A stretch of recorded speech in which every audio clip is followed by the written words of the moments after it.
Jaya Radha Madhava Kunja Bihari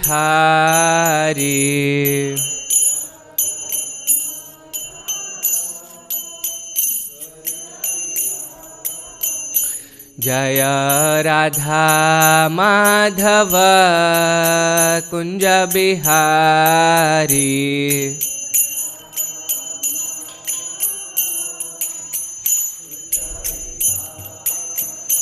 Jaya Gopi Jana Vallabha Girivaradhari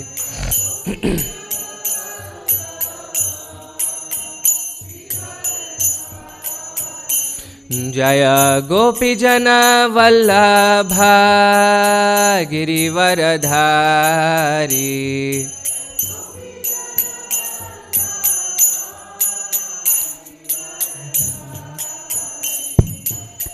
Yashoda Nandana Braja Jana Ranjana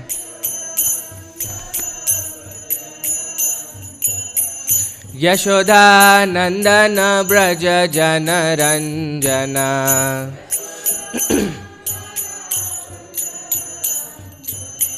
Yashoda Nandana Braja Jana Ranjana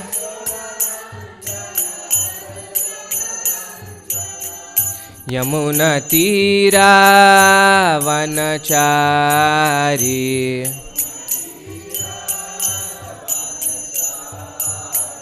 Yamuna Tira Vanachari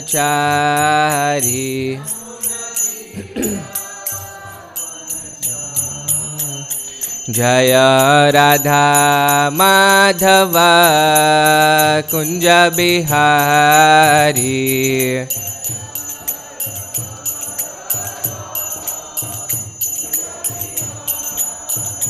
Jaya Radha Madhava Kunja Bihari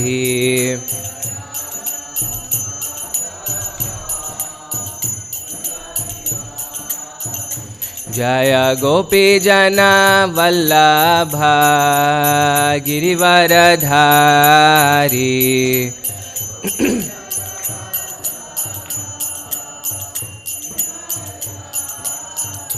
Jaya Gopi Jana Vallabha Girivaradhari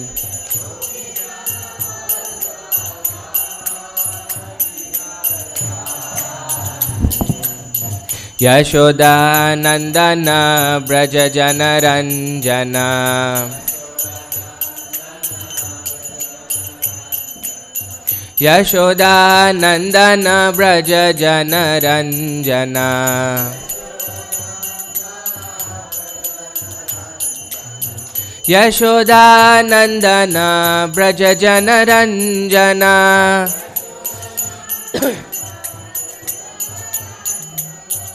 Yamuna Tira Vanachari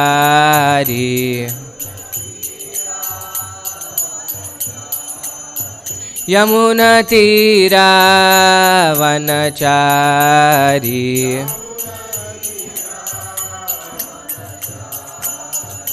Hare Krishna Krishna Krishna Hare Hare Hare Rama Rama Rama Hare Hare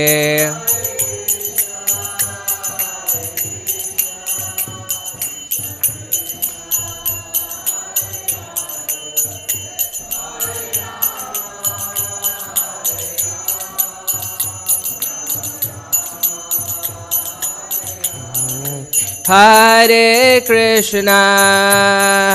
Krishna Krishna Krishna Hare Hare Hare Rama Rama Rama Hare Hare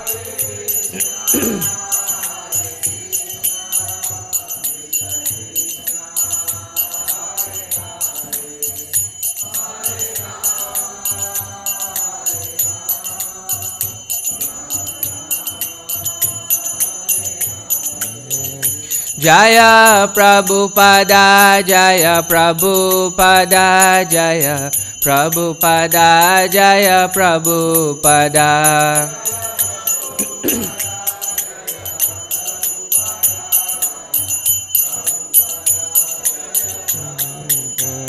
Jaya Jaya Prabhupada, Prabhupada, Prabhupada, Jaya Jaya Prabhupada.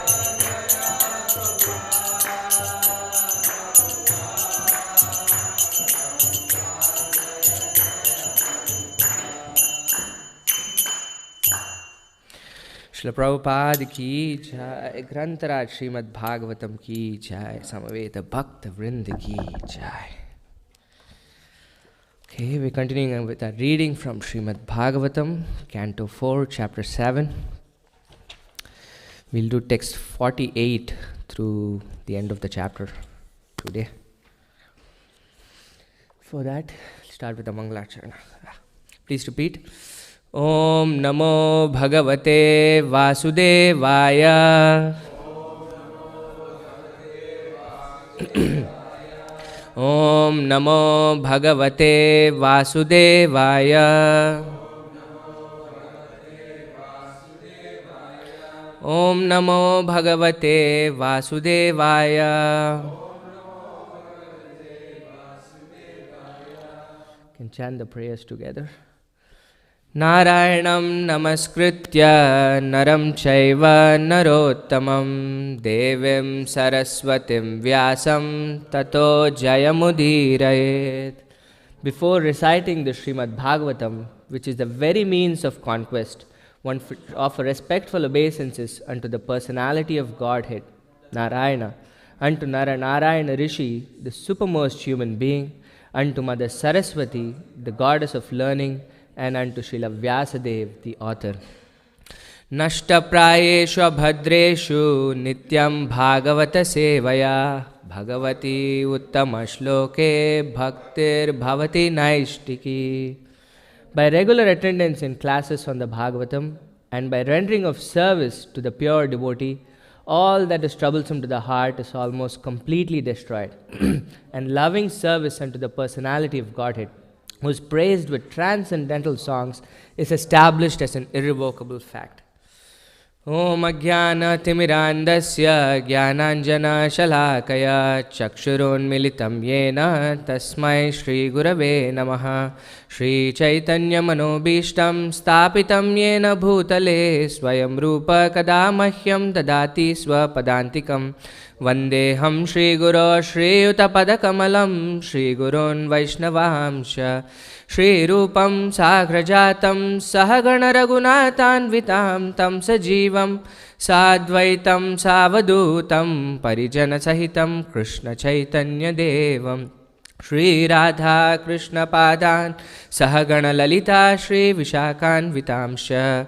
He Krishna Karuna Sindho Dinabandho Jagatpate Gopesha Gopika Kanta Radha Kanta Namostute Tapta Kanchana Gaurangi Radhe Vrindavaneshwari Vrishabhanu Sute Devi Pranamami Hari Priye Vancha Kalpatarubhyascha Kripa Sindubhya Evacha Patitanam Pavanebhyo Vaishnavebhyo Namo Namaha.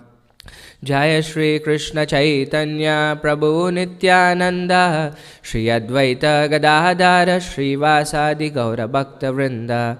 Hare Krishna Krishna Krishna Hare Hare Hare Rama Rama Rama Hare Hare.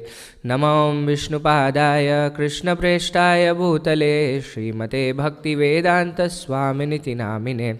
Namaste Saraswate Deve Gauravani Pracharine Nirvisesha Shunyavadi Paschatya Deshatarine.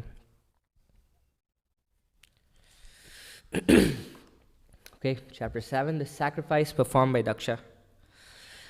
So, can somebody quickly recap what has happened so far, or at least yesterday? What did we read yesterday?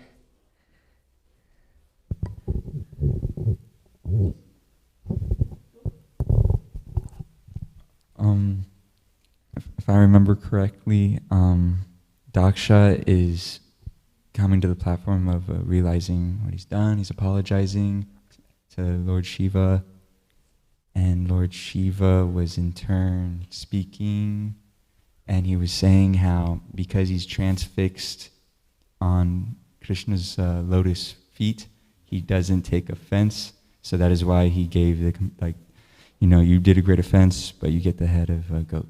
Yeah, very Something nice. like that. Thank you. And also, Lord Vishnu appears, and then several people assembled in that sacrificial arena offer their prayers. And in this section, we see the reply, how Lord Vishnu responds. And we finish off this entire section of Daksha, Lord Shiva, and Sati today. So let's start with text 48, translation. The focus verse for today is text 54. So we'll read through 61 to just see how this all comes to an end, and then come back to 54.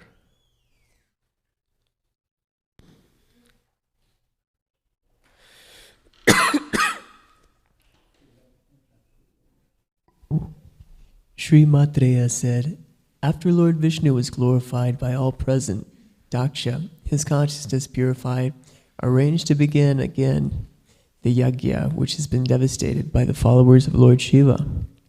Yeah, this is where it all began, right? This is coming a full circle.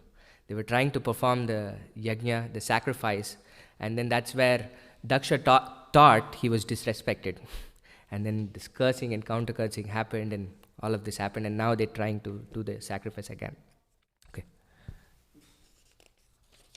Maitreya continued, my dear sinless Vidura, Lord Vishnu is actually the enjoyer of the results of all sacrifices. Yet because of his being the supersoul of all living entities, he was satisfied simply with his share of the sacrificial offerings. He therefore addressed Daksha in a pleasing attitude. I would like to pause here for just a minute. This is a very interesting purport, very nice purport that Srila Prabhupada has for this verse.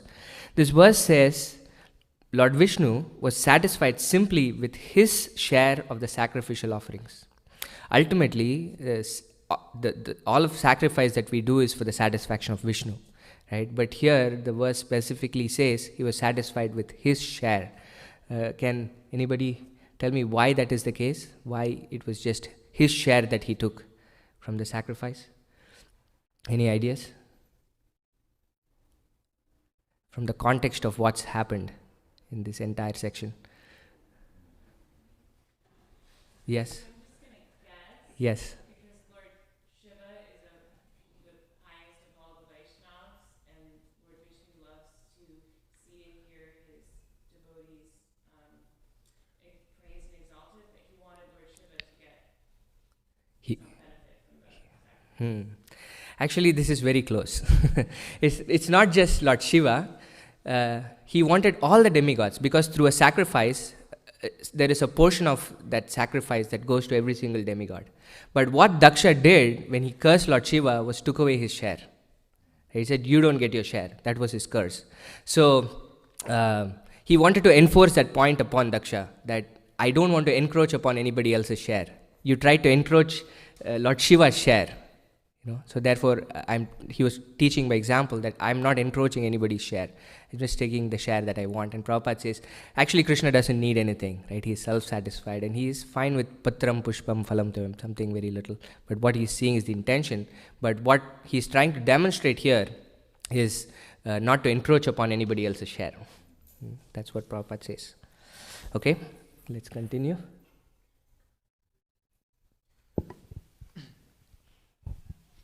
Lord Vishnu replied, Brahma, Lord Shiva and I are the supreme cause of the material manifestation. I am the supersoul, the self-sufficient witness.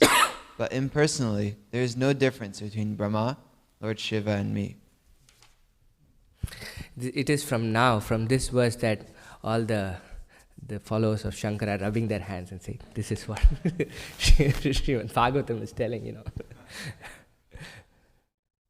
The Lord continued, my dear Dakshadevya, I am the original personality of Godhead, but in order to create, maintain, and annihilate this cosmic manifestation, I act through my material energy and according to the different grades of activity.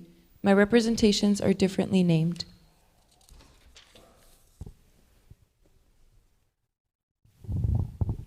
Lord continued, one who is not in proper knowledge thinks that demigods like Brahma and Shiva are independent, or he even thinks that the living entities are independent.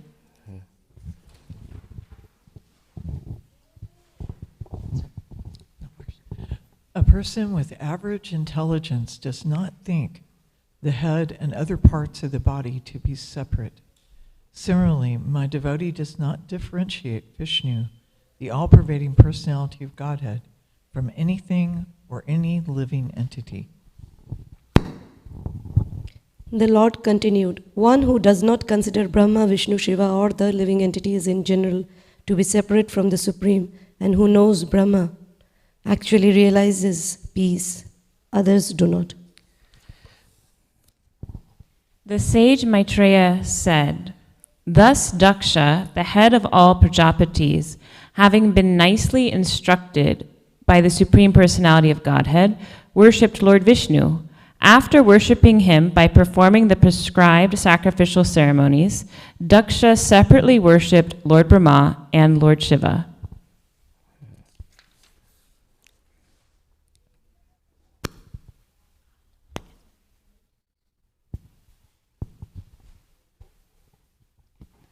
With all respect, Daksha worshipped Lord Shiva with his share of the remnants of the yajna. After finishing the ritualistic sacrificial activities, he satisfied all the other demigods and the other people assembled there. Then, after finishing all these duties with the priests, he took a bath and was fully satisfied. Thank you, Raseshwari. Thus worshipped the Supreme Lord Vishnu by Ritualistic performance of sacrifice. Daksha was completely situated on the religious path. Moreover,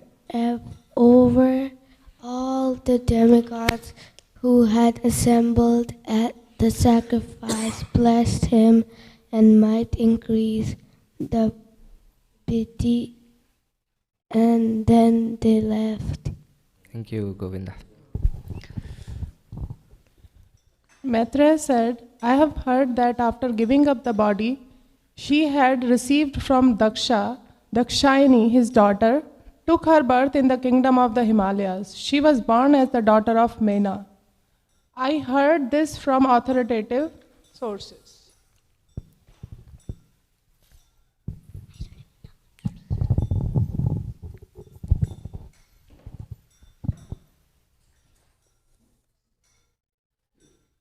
Ambika, goddess Durga, who was known as Dakshayini Sati, again accepted Lord Shiva as her husband, just as different energies of the Supreme Personality of Godhead act during the course of a new creation. Maitreya said, my dear Vidura, I heard this story of Dakshayagna, which was devastated by Lord Shiva from Uddhava, a great devotee and disciple of Brihaspati. Wonderful. Very well. Finish it off. Last verse. The great sage Maitreya concluded, if one hears and again narrates with faith and devotion this story of the Daksha Yagya, as it was conducted by the Supreme Personality of Godhead, Vishnu, then certainly one is cleared of all contamination of material existence, O son of Kuru. Thus in the Bhaktivedanta purports of the 4th canto, 7th chapter of the Srimad Bhagavatam, titled The Sacrifice Performed by Daksha. So basically that's what happened. Sati got a new body again and got united with Lord Shiva. So let's go to text 54, where it has been building up to say Lord Vishnu is the same. One should not consider Vishnu different from Lord Brahma, Lord Shiva and other living entities. Let's see what Prabhupada has to say. Let's do the Sanskrit first. Trayanam eka bhavanam Yo na pashyati vaibhidham. Sarva bhutatmanam brahman. Sashantim adhigacchati. Trayanameka bhavanam. Yo na pashyati vaibhidham. Sarva bhutatmanam brahman. Sashantim adhigacchati. Somebody wants to chant? Trayanameka bhavanam. Yo na pashyati vaibhidham. Sarva bhutatmanam brahman. Sashantim adhigacchati. Trayanameka bhavanam. Yo na pashyati vaibhidham. Sarva bhutatmanam brahman. Sashantim adhigacchati. Okay. Translation and purport by His Divine Grace A.C. Bhaktivedanta Swami Srila Prabhupada. Srila Prabhupada ki jai. This is a word for word translation. Trayanam, of the three. Eka bhavanam, having one nature. Ya, who. Na pashyati, does not see. Why? Certainly. Bidham, separateness. Sarva bhuta atmanam, of the super soul of all living entities. Brahman, O Daksha. Saha, he. Shantim, peace. Adhigacchati, realizes. Translation. The Lord continued, one who does not consider Brahma, Vishnu, Shiva, or the living entities in general to be separate from the Supreme, and who knows Brahman, actually realizes peace. Others do not. Purport. Two words are very significant in this verse. Trayanam indicates three, namely Lord Brahma, Lord Shiva, and Lord Vishnu. Bidham means different. There are three, and therefore they are separate, but at the same time, they are one. This is the philosophy of simultaneous oneness and difference, which is called Achintya Bheda Bheda Tattva. The example given in the Brahma Samhita is that milk and yogurt are simultaneously one and different. Both are milk, but the yogurt has become changed. In order to achieve real peace, one should see everything and every living entity, including Lord Brahma and Lord Shiva, as non-different from the Supreme Personality of Godhead. No one is independent. Every one of us is an expansion of the Supreme Personality of Godhead. This accounts for unity in diversity. There are diverse manifestations, but at the same time, they are one in Vishnu. Everything is an expansion of Vishnu's energy. So, what Prabhupada is explaining here is the core of what our philosophy is. This is what Chaitanya Mahaprabhu gave us, and I think Chaitanya Mahaprabhu didn't give the title Achintya Bheda Bheda Tattva. I think it was Jiva Goswami who codified it from the teachings of Chaitanya Mahaprabhu. So every time when we hear the word oneness, we are one with Vishnu, we are the same as Vishnu, we have a red flag in our head, right? Because that is the very nature of this world that we live in. Because all of us want to be masters and controllers, and when this idea comes in, we are like, oh yeah, that reinforces the thought process that I've been having, right? And according to our philosophy, that is not false. We are one with Vishnu. But we have to at the same time say we are also different, simultaneously one and different with Vishnu. So, all the acharyas are trying to harmonize these apparent contradictions that we have in the Vedas, where we have these statements that say that we are one with the Lord, we're the same as the Lord. And also there are statements that say there are some differences also. So how do we understand it? And at the same time, everything is true. So for us to understand this, Mahaprabhu demonstrates this so amazingly well. Mahaprabhu, when he took sannyas from the Shankara Sampradaya. The ideology or the philosophy of the Shankara Sampradaya is Advaita. Advaita means no two. Yeah, not two. Everything is one.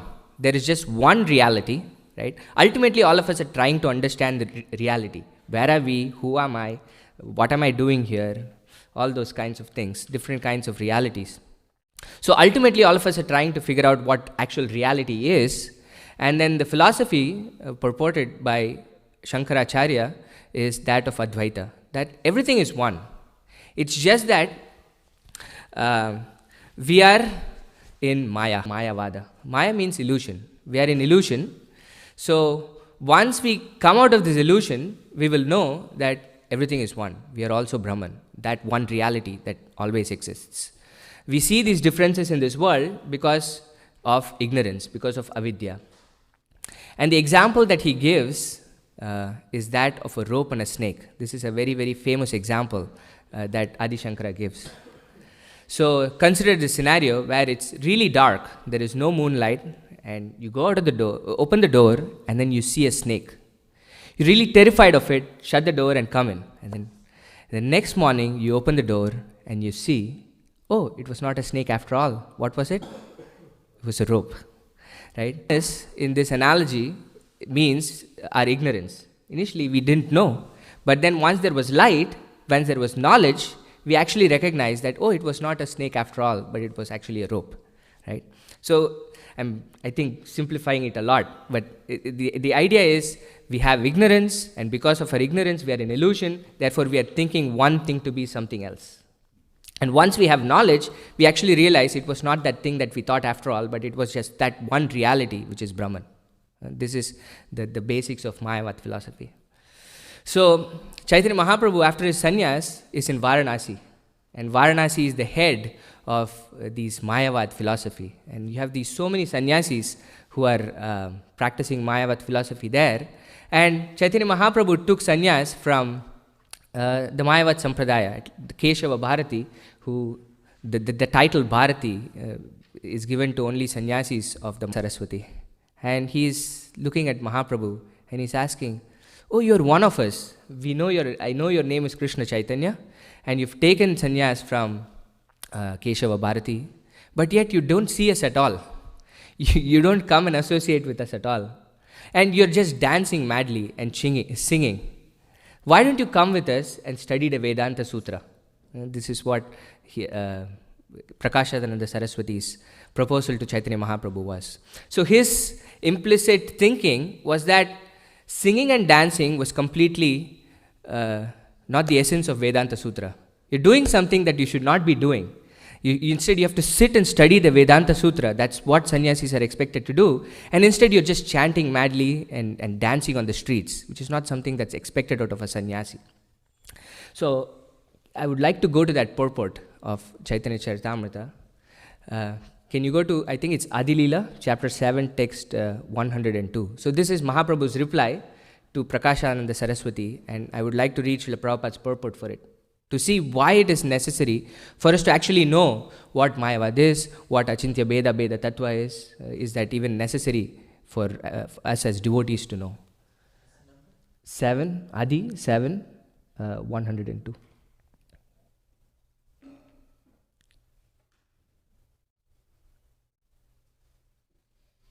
Scroll down to the translation and purport. It's hard for me to read. Can somebody read? Can you use the mic, please?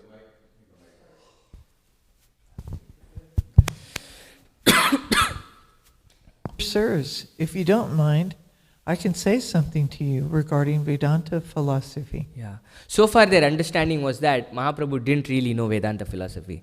And because of that, he was just dancing and singing on the streets, right? Okay, can we read the purport, please? The Mayavadi sannyasis, appreciating Lord Chaitanya Mahaprabhu, inquired from him why he did not discuss Vedanta philosophy. Actually, however, the entire system of Vaishnava activities is based on Vedanta philosophy. Vaishnavas do not neglect Vedanta, but they do not care to understand Vedanta on the basis of the Sharirika Bhashya commentary. Therefore, to clarify the situation, Lord Sri Chaitanya Mahaprabhu, with the permission of the Mayavadi sannyasis, wanted to speak regarding Vedanta philosophy. The Vaishnavas are by far the greatest philosophers in the world, and the greatest among them was Srila Jiva Goswami Prabhu, whose philosophy was again presented less than 400 years later by Srila Bhaktisiddhanta Saraswati Thakur Maharaj.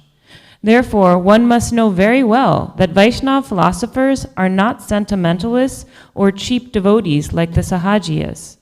All the Vaishnavacharyas were vastly learned scholars who understood Vedanta philosophy fully. For unless one knows Vedanta philosophy, he cannot be an acharya.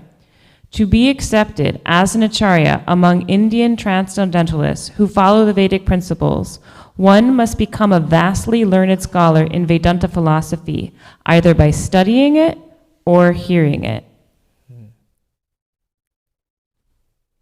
Continue, Mataji, finish it. Bhakti develops in pursuance of Vedanta philosophy. This is stated in Srimad Bhagavatam, Canto 1, Chapter 2, verse 12. Tach Chodadharana Munayo Jnana Vairaga Yuktaya Pashyanti Atmani Chatmanam Bhaktya Shruta Grihitaya. The words Bhaktya Shruta Grihitaya in this verse are very important, for they indicate that bhakti must be based upon the philosophy of the Upanishads and Vedanta Sutra. Srila Rupa Goswami said, Shruti Smriti Puranadi Pancharatra Vidim Vina Aikantiki Harer Bhaktir Utpatayaiva Kalpate. Devotional service performed without reference to the Vedas, Puranas, Pancharatras, etc., must be considered sentimentalism, and it causes nothing but disturbance to society. There are different grades of Vaishnavas, Kanishta Adhikari, Madhyama Adhikari, and Uttama Adhikari. But to be a Madhyama Adhikari preacher, one must be a learned scholar in the Vedanta Sutra and other Vedic literatures. Because when Bhakti Yoga develops on the basis of Vedanta philosophy, it is factual and steady. In this connection, we may quote the translation and purport of the verse mentioned above, Bhagavatam 1.2.12. Yeah, that's good. I think that's it. Yeah, just freeze there, right? So, Prabhupada is very clear here that externally it might seem like we're doing acts that are very sentimental, right? But it is thoroughly based on the platform of the Vedanta Sutra. Everything that the Vaishnavas are doing, that the devotees are doing, is not based out of any cheap sentiment.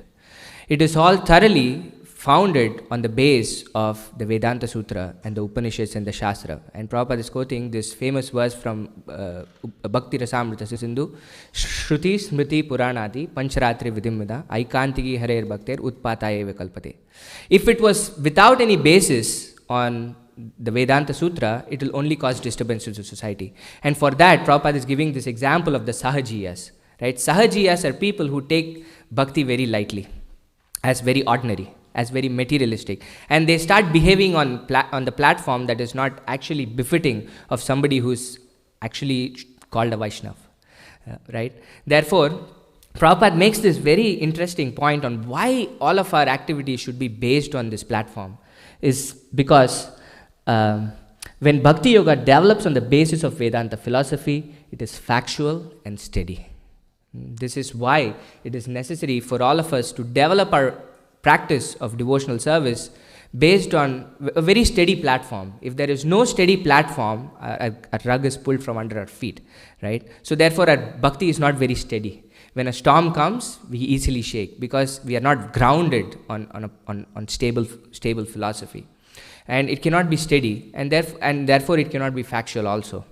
So that is why it is necessary for us to know things from a very solid philosophical perspective. And Prabhupada is giving here our version, or the Gaudiya Parampara's version, of how we can see everything as Krishna. And at the same time, everything is not Krishna. Right? This is our philosophy. And the main vada, or the argument that we use, is that of Shakti Parinamavad. That we have this statement that Prabhupada mentions again and again of Parasya Shaktir Vividaiva Shruyate. That God is a person and he has multifarious energies. Right? And these energies transform from one energy to the other. And it is through this transformation of energy that God pervades through this entire universe. And at the same time, he is not present here. This is the verse that Krishna uses, Maya tadamidam sarvam jagat avyakta murtina. Krishna says, through my impersonal manifestation, I pervade throughout this world. Matstani sarvabhutani nachaham te shavastita. He says, in me everything rests, but I am not in them. This is how this is the nature of Upanishads, is that it is a little bit cryptic, right? So everything is Krishna in the sense that everything is Krishna's energy. This table is Krishna's energy, this mic is Krishna's energy. Everything is in that sense, all living entities are Krishna's energy. And we've read this about 3 major categorizations of Krishna's energy, right? Does anybody know what this is? We've read it through the Bhagavatam. The 3 major categorizations of Krishna's energy. No? Yes. Internal, marginal, and external potencies, right? So Krishna, of course, has multifarious energies, and these are classified into 3 major categories of energies. So the external manifestation of Krishna's energy is this material world. Through his energy, Krishna creates this world. And just like how the example is given of that of a sun and the sunshine, in a way, the sun and the sunshine are non-different, right? The energy of the sun is the sunshine, but at the same time, there is some difference. What is the difference? One is the source, which is something that Krishna is saying in the verse before also, that everything is dependent on the Lord, right? And what is the other major difference that Prabhupada quotes again and again and again? One is more, like 1,000,000 times more powerful. Exactly. The quantity, right? We are qualitatively one with the Lord. That's where the oneness comes from. The qualities that Krishna have and we have are very similar, but the quantity is just incomparable. We are infinitesimal, whereas the quantity of Krishna is just unlimited, right? And what Prabhupada is, at least the philosophy is called achintya, of how simultaneously Krishna is one with everything and different at the same time. That's what simultaneous means, right? Krishna is everything, but at the same time he is different also. But how do we understand this? That is achintya. Achintya means it's inconceivable. Okay? So this is our philosophy. Where do we put the inconceivability on? The inconceivability is on Krishna, right? We cannot conceive of this simultaneous oneness and difference in Krishna, right? That the inconceivability is on Krishna's energy. But whereas we looked at this example of the rope and the snake, right? What is required for the rope and the snake to be confused? What should be true, right? Imperfect senses, yeah, but what else? There should be something for us to... Will you think of a rope and an apple to be the same? You have to know of both subjects. First, you have to know of both the subjects. And 2, there has to be some similarity, right? You're not going to think that, I'm not going to confuse the rope with an apple, because there are absolutely no similarities with it. And therefore, the Mayavad philosophy or the Advaita philosophy puts the inconceivability on something that is very conceivable, right? The material world, I can conceive of this table, I can conceive of a rope, I can conceive of a snake, and it puts the achintya or the inconceivability on something that is very easily conceivable. Tell me which is better, to put inconceivability on the Lord himself, or to put inconceivability on something that is easily conceivable, right? And the biggest problem that this Mayavad philosophy has is that who is confused? According to the Mayavad philosophy, who is confused? Yeah, because there is only one reality, right? There is just one Brahman. There is nothing else apart from it. But then this Brahman is confused, which is completely unacceptable in any system of philosophy, right? So this is Achintya Beda Beda Tattva, the way in which Mahaprabhu harmonizes all these incompatibilities. And for us as devotees, how it is useful is that Krishna is giving so many of his opulences in the Gita. I am the taste of the water, I am the sun and the moon. These are different impersonal energies of the Lord, isn't it? But yet, when a devotee actually tastes water, what is he thinking? He's thinking about the Lord, right? He's thinking about the person. This is the highest realization that the Srimad Bhagavatam says one can have. Vadanti tat tattva vidas tattvam yajñatvam avyayam brahmeti paramatmeti bhagavaniti shabdete. That is one absolute reality that we think can be seen in three different ways. One is the Brahman, the all-pervading reality, right? But there is something little higher than that, which is the localized aspect of that reality, which is called the Paramatma, that the Lord residing within our hearts. But even better than that realization is that of Bhagavan, where this ultimate reality is a person. He has qualities, he has features, he performs activities, and all of us can relate with him through relationships, tangible relationships, right? Therefore, when we see these energies of the Lord, we remember the person that we have a relationship with. It's not something that's just an abstract entity of taste. Like, how do you, like, there is some appreciation to that. But then it's the person that's giving that taste, and we think of that person and we're grateful to that person. And when it goes even deeper, we think of this relationship that we have with this person, right? And what this person has done to us and how we can serve this person. Ultimately, that's what devotional service gives us, the highest realization of this absolute truth, of that this absolute truth is a person.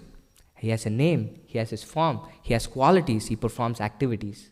And that is where our actual happiness comes from, in relating to this person through all of these qualities that he has. Anyway, I'll stop here. We've run a little over time, but if there are any questions or comments and reflections, corrections.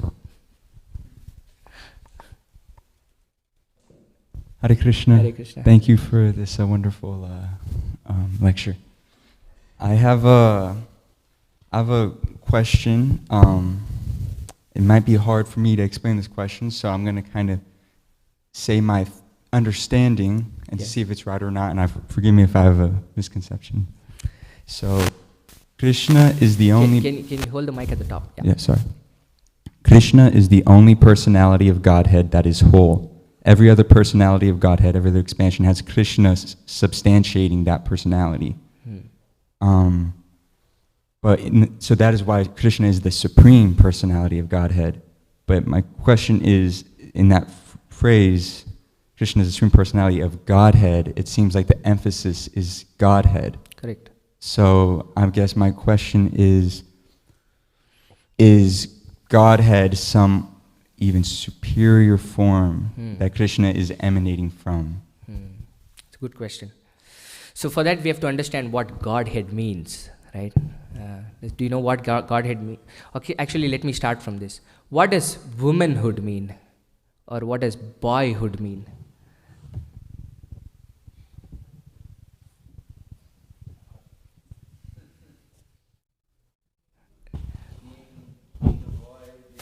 Yeah, being a part of that group, part of that classification, right? That's what it means. So that's basically what Godhead means, is a classification of people who have these godly qualities.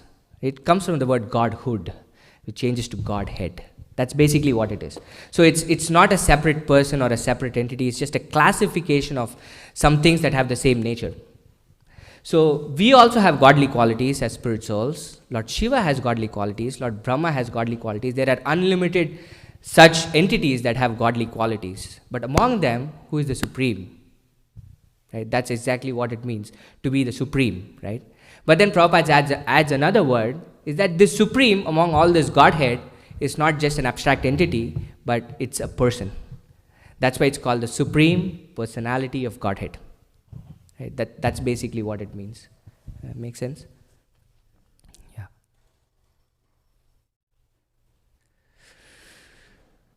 Okay, anything else?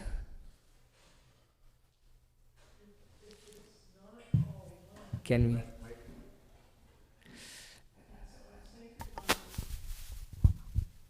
Sankirtan, we used to run into people that would say, well, all paths lead to the same. And it doesn't matter. Krishna, Brahma, Vishnu, Shiva, it's all one. And then one god brother, I think it was actually god uncle, he confronted this person and said, well, if it's all one, give me your wallet. And the person had to think, and you know, in Srila Gurudev's Servant of the Servant, there was another devotee that did the same thing. And the man did give the wallet. and it was, I think it was Giriraj Maharaj and Gurudev, they were on Sankirtan in India. And he had to find them so that he could pay his rent. He couldn't pay his rent. He said, you know, I gave you that wallet, but I just realized I have to pay my rent. Anyway, it's, to me, one of the clearest Thank you for that. understandings. As devotees, we're always trying to show the difference, right? You're not God, you're not God, you're not God, because that is the default mode of this material world. That's why we're emphasizing the difference. We're emphasizing the difference. But there is also oneness in the sense of the quality that all of us have, right? That as Vaishnavas, that is why we are interested in everybody. We're not differentiating anybody, because we all know we are spirit souls inside. That's where the oneness comes from, right? We're qualitatively the same. Therefore, we want to give bhakti to everybody without any discrimination. This is where the Vaishnava oneness comes from the preaching aspect, right? But from the service aspect, the oneness comes from our oneness of desire with Krishna. That I don't have any desire that's separate from Krishna. Everything I do is so that I can satisfy Krishna's desire. In that way, we are one with Krishna in the sense of Krishna's desires. We never lose our identity. We still have our own identity, personal identity. But that identity gets into oneness based on Krishna's desire. That all of us are working towards cooperatively to satisfy Krishna. Right? Or else there is always going to be differences and there is always going to be conflicts.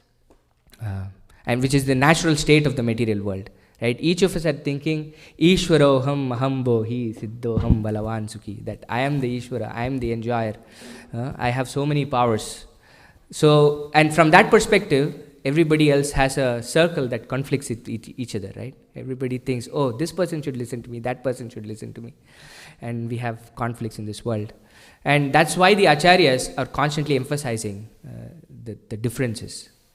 But as we progress, we can actually see how Krishna is present everywhere, right? In a lecture many years back, I think this was this verse in the Gita where Krishna is talking about different opulences and how we can see Krishna everywhere. That's basically how he is giving us these examples of how we can see Krishna everywhere. And a devotee asked Ritudvaja Swami Maharaj, how can I do this? Like when I'm in the temple, it's very easy. Kalachanji is there. It's so easy to see Krishna. How can I see Krishna in every single second of my life? Because I'm not there yet. So he was saying this example that you have to say, if you're working in an office, pick different aspects in that office that remind you of Krishna. So when you go and take a cup of water, you can see.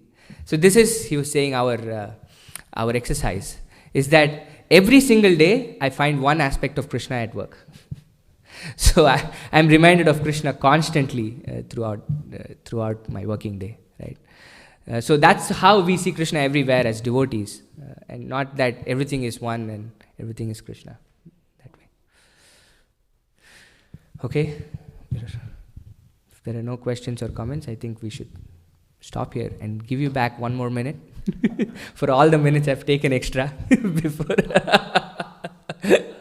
ग्रंथराज Shrimad Bhagavatam की जय, श्रील प्रभुपाद की जय। वांछा कल्पतरुभ्यश्च कृपा सिंधुभ्य एव च पतितानां पावनेभ्यो वैष्णवेभ्यो नमो नमः।